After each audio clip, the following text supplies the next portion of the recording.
This is the first video on a book to come out at the end of summer called Prevent, Survive, Thrive. The book's all about breast care, but the book has important messages. And one of the most important of those messages, or there's two important messages. One, young women do get breast cancer. And the other is that when women do have breast problems, oftentimes they have to know more about the doctor to get the right kind of treatment. And one story that stands out in my mind is the story of Michelle Watson, who found a lump at age 22, went to multiple doctors. They told her she was too young or she was too healthy to get breast cancer, only to end up with problems down the line. And we're so lucky and fortunate to have Michelle's mom, Marilyn Watson, and her father's here also, who are going to tell us a little bit about Michelle's story, because Michelle's story is a story that every woman must know if she wants to receive optimal breast care. You must be prepared to know more about your physician about breast care if you're going to get that ideal breast care. And Marilyn, first of all, thank you for sharing this story. I know it's stressful. It is stressful.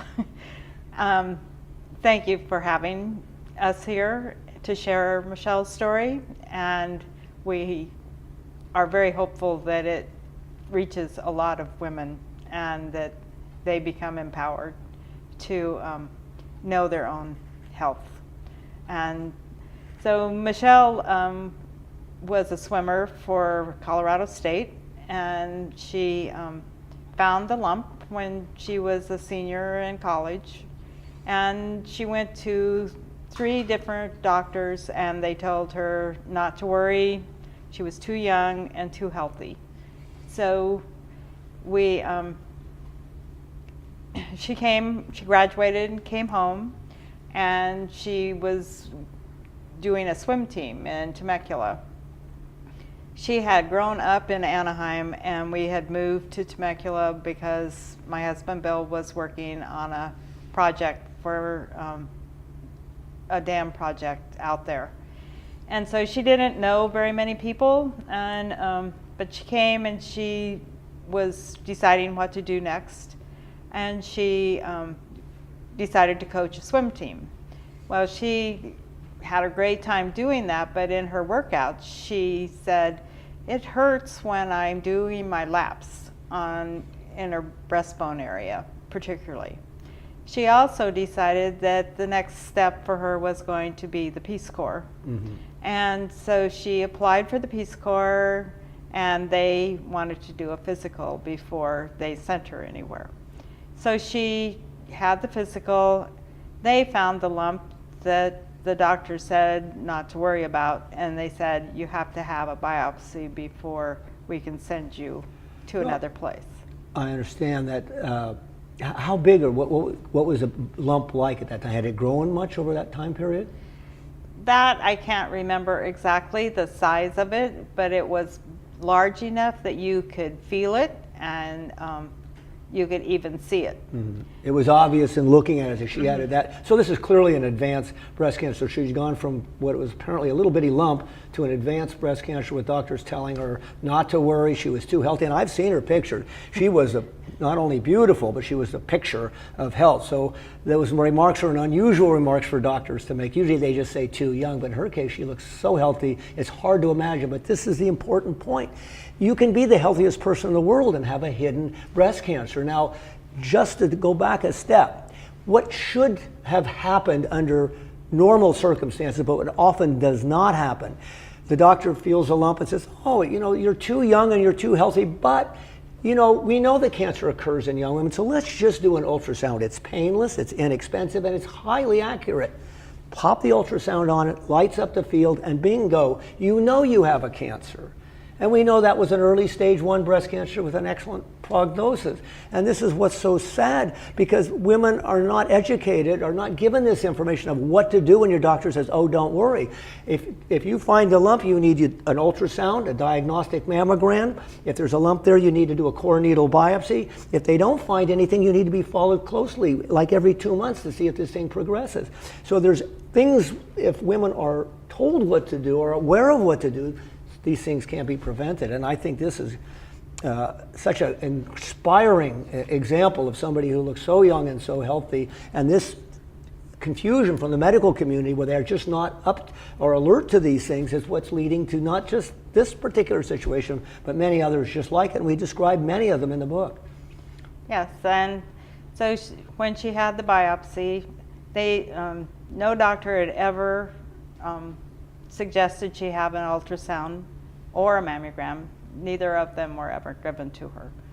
So she went in for the biopsy, and the results of it were stage 4.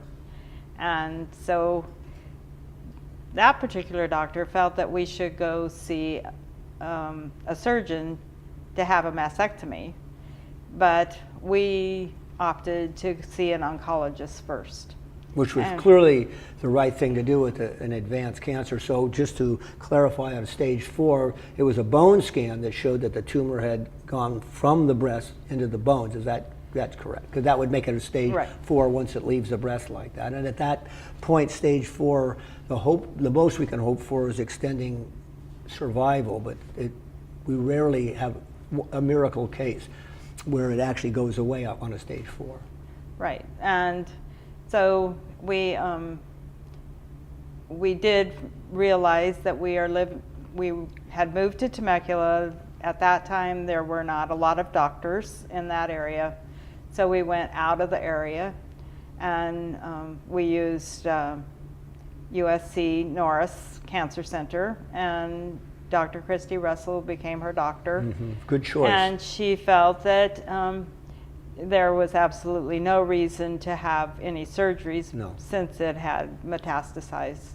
But it was in the breastbone, which is why Michelle was having trouble breathing when she was working out. So she had many rounds of chemo, and she also had a stem cell replacement at City of Hope, and it went the whole way. It ended up in her brain, and so she had radiation for that, and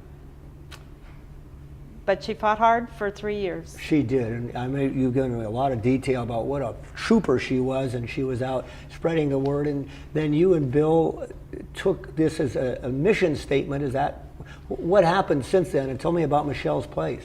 Okay, well, because we were living in a place where she didn't have a lot of friends that she had known, she decided that she was going to Pacific College of Oriental Medicine, that she wanted to work with a Western doctor but have some of the aspects of an Eastern. And so she was going to school down in San Diego, and she decided that she would like to live down there. So she moved to Pacific Beach and commuted to the college and did her classwork down there. And she loved living down there. She liked being in a young community, and because in Temecula at that time there were no resources, no support. It's so amazing to think there's so much support available to people now that there are services everywhere. It seems like an access on the internet quite not so good, but still nobody is left out. And yet there she was, really all alone with nobody to share her story with or tell her story. So at some point, my sister worked for Department of Public Health, or for the state of California, up in Santa Barbara, and so she invited us to come up there because oncology nurses were doing their further continuing education, and she wanted Michelle to tell her story. So Michelle went up, or we took Michelle up there to do that, and there was a surgeon there that was speaking before Michelle spoke, and so he said, quite often I just recommend, if we find a lump, that we wait 6 months, and then this is the guy giving the lecture, huh? Giving the disinformation. I can't believe it. I do believe it, because there is this kind of stuff that goes on, and it's bizarre. Where is it coming from? But there's a lot of misinformation. So then after she after she did her talk, he stayed and listened to her story. Mm. And then they had just started the breast center up there. Uh-huh. And so some of the people that were taking the continuing ed classes invited us to come see their breast center. And so when we went to see it, it was in a little old house that had been donated to them, and it was so warm and welcoming. And Michelle told us, that's what you need to do in Temecula. I didn't know that. No. So when we went through the rest of her journey with her, and then about a year after she passed away, we started Michelle's Place. Just briefly, what's the mission? I know you guys have started from scratch and incredible progress. Can't tell the whole story, but just give me the highlights of what you've accomplished. Don't hold back. I mean, I know you've done some wonderful, wonderful things for the community. Well, we started with 250 square feet, which was a telephone basically, and a sofa for people to come and for a support group. And we started because a group in Canyon Lake had been together, and they had been raising money so women could get mammograms. Mm-hmm. So they turned their money over to us. Mm-hmm. And so our first steps were to give people money to have mammograms done. Right. We also did a lot of listening because a big part of Michelle's Place is coming in and listening to their story and what they have to say. Right. And then we started getting wigs and hats, and then people gave us prosthesis and bras. Mm-hmm. So we did all of that. One thing that Santa Barbara had was a library for people to check out materials, and so we started that as well. Santa Barbara gave us some of the ones that they didn't need anymore. And so we have a large library. And then we added support groups. And so we have had support groups from the beginning. Now, how many staff do you have? I mean, now I know I didn't realize it started like a phone booth, but now it's so beautiful. It's such a beautiful. Can you kind of update us to what you're doing now and some of your major projects? I know you've done great things for the uninsured and helping people, particularly before Obamacare was in, but there's a lot of people out there that are underserved, and I know you've done a lot to help them. Yes, well, we continued. This is our fourth location. We kept moving up in size. We finally have one that is a nice size for us, about 3,500 square feet. We do have 6 staff members, some part-time, some full-time. And we have a Hispanic program as well as an English program.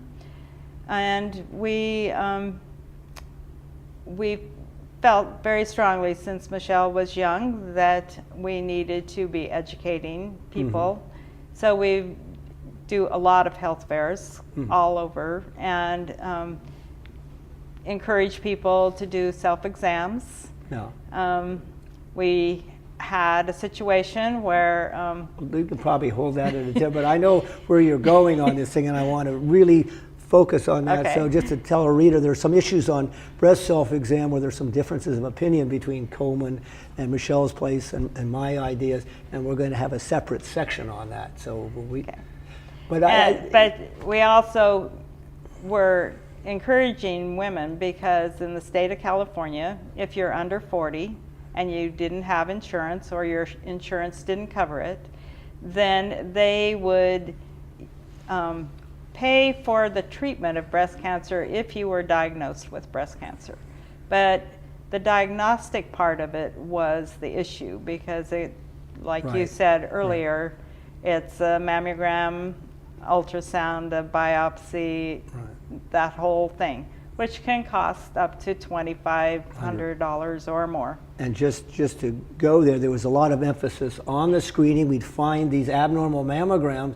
The patients didn't have, this financial resources to go to the next step, and then at some of those we biopsied that put us in a real bind before they had coverage because we biopsied we'd have cancer. Now we're responsible, and that can go to hundreds of thousands of dollars. Exactly. So it was a dysfunctional system that is now large. What is your experience now? Do you think that problem has been properly addressed, or do you see there's a big gap still? I don't know that it's been properly addressed, but they're working on it, I think. We don't have as many coming in to us for the diagnostic workup. We still have some. And we have partnered with facilities so that they can, they give us a very fair price. And so we do write grants to have this part covered. And because we feel it's so important for women. Well, I just want everybody to realize that this is something you do something very special. We want to preserve the memory of Michelle because it's a kind of memory that sticks in one's mind and proves beyond any shadow of a doubt that one, young women do get breast cancer. Two, if we catch it early, we can cure it. And we've got a lot of young women doing extraordinarily well, but they get their mammogram, they do the self-exam, they come in early, we catch it early, the treatment's less aggressive and the results are so much better. So I think the public owes you a big thanks. Michelle's Place has saved lives.